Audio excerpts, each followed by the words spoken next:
Sir. जय शिवराय. मिसरे फाटा ते मायनीपर्यंत जे रस्त्याचं काम सुरू आहे, सोनाई कंस्ट्रक्शनला काम दिलेलं आहे. कामाच्या सुरुवातीपासूनच ही कंपनी वादाच्या भोवरा दिलेली आहे. मायनीच्या बाजूने त्यांनी काम जसं रेटत आणलं आहे, जसं उकराउकरी केली, तिथल्या ग्रामस्थांचा तिथे विरोध झाला आहे. सगळ्यात महत्त्वाचं की पावसाळ्यामध्ये चालत जरी आपण गेलो तरी आपण स्लिप पडतोय. गाड्या आमच्या समोर आज जेव्हा हे सगळ्या पाहणीसाठी आम्ही कारण उत्तर बांधकाम विभागाचे अधिकारी माननीय धुमाळ साहेब, सोनाई कंस्ट्रक्शनचे अधिकारी आणि सगळ्यात महत्त्वाचं आहे की ह्या सगळ्या रस्त्यावरती एक कंपनी नेमली ऑब्झर्वेशनसाठी. सरकारनं त्याला पैसे देऊन त्यांना नेमलेलं आहे. ती 5 लोकांची टीम आहे. ह्या सगळ्यांचं निष्काळजीपणा आहे याच्यामध्ये. माननीय धुमाळ साहेबांना वारंवार ह्या रस्त्यासंदर्भातल्या आम्ही तक्रारी देत होतो की आमच्या पाईपलाईन तुम्ही उखळल्या त्या तुम्ही आमच्या पाईपलाईन टाकून द्या. ही दादागिरीची भाषा त्यांची सोनाईवाल्यांची रक्षक प्रतिष्ठान सहन करणार नाही आहे. आज ह्या सगळ्या ग्रामस्थांनी तक्रारीनंतर आज आम्ही पाहणी दौरा केला. तिथं शामगावच्या घाटामध्ये गेल्यानंतर 7-8 लोक आमच्यासमोर पडली. जर आमच्या लोकांचं जर तुम्ही जर रक्त सांडत असाल तर तुमच्या डोकी पुढं तुमचं रक्त बाहेर काढणं नाही. जेवढं त्यांना इशारा आम्ही त्यावेळी दिलेला आहे. त्यांना तात्काळ काम करून तिथं सगळं उचलून JSBचं एक लेर टाकून कमीत कमी माणसांना या जायला रस्ता तर होईल. तुम्ही सरसकट उकरून टाकलं ह्या सगळ्याच्यामध्ये. कुठल्याही रस्त्यामध्ये कुठलीही अडचण नाही आहे.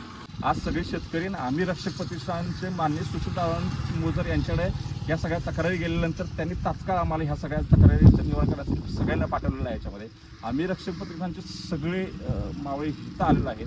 ह्या सगळ्या ह्याच्यामध्ये सोनाईवाल्यांना आम्ही एक सांगितले आज तात्काळ हे जे रस्त्याचं काम जे त्यांनी चालू केली आहे त्यात जी चिखलामुळे जी घसराघसरे होते ते तात्काळ सगळं बाकीची कामं बंद करायची आणि ते काम चालू करायचं. शेतकऱ्यांच्या ज्या पाईपा त्यांचं नुकसान केलेलं आहे, ज्या पाईपा टाकून द्यायचे आहेत ते नुकसान केलेले पैसे तात्काळ आजच्या आज द्यायचे. तोपर्यंत सोनाईवाल्यांना आम्ही काम करून देणार नाही असा एक इशारा इथं दिलेला आहे. इथून पुढच्या काळामध्ये जर सोनाईवाल्याने त्यांची कामाची पद्धत जर सुधारली नाही तर इथं त्याच्या सगळी यंत्रणा पुढून त्यांच्या तोडला काळापासून सोनाईचं जे पार्सल जे साताऱ्यात आलेलं आहे कुठून ते हायाचं रिटर्न पाठवणार आहे. ही सगळी नॉन मराठी लोक जर आमच्या अंगावरती जर सोनाईवाली टाकणार असेल तर त्यांचं पार्सल कुठं पाठवायचं आहे हे आम्हाला चांगलं कळतं. मी आज या माध्यमातून महसूल विभागाला एक होतोय की इथं जास्त 40 फूट सोडून जास्त बाहेर ॲक्वर केले ह्याने तिथला सगळा मुरुम उचलला. उत्खनाची परमिशन ह्याने घेतली का? जर नसेल घेतली तर सर्कल घेतले जे आहेत आणि इथले महसूल विभाग आहे. मी माननीय प्रांतसाहेबांना तहसीलदारांना एक ह्या संदर्भात एक निवेदन देणार आहे की ह्यांच्यावरती कारवाई करा. ह्यांचा बाप दाखवा की सोनाईवाले तुम्ही बाप नाही, बाप शासन आहे इथं आणि इथं बाप इथला आमचा स्थानिक आहे.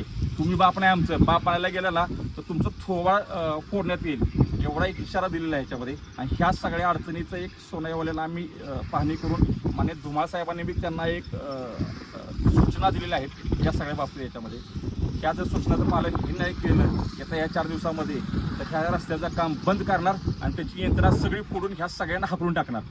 ही जी जाणीव महसूल विभागाला आम्ही करून देणार आहे. हा इशारा समजावा ह्याने नाहीतर आमची धमकी समजावी. आता आम्ही तुमची धमकी सहन करायला इथं नाही बसलो. आता आमचा अंत आहे. आज हात जोडून सांगितले येणाऱ्या 4 दिवसात हात सोडून सांगणार एवढं सांगतो. जय महाराष्ट्र.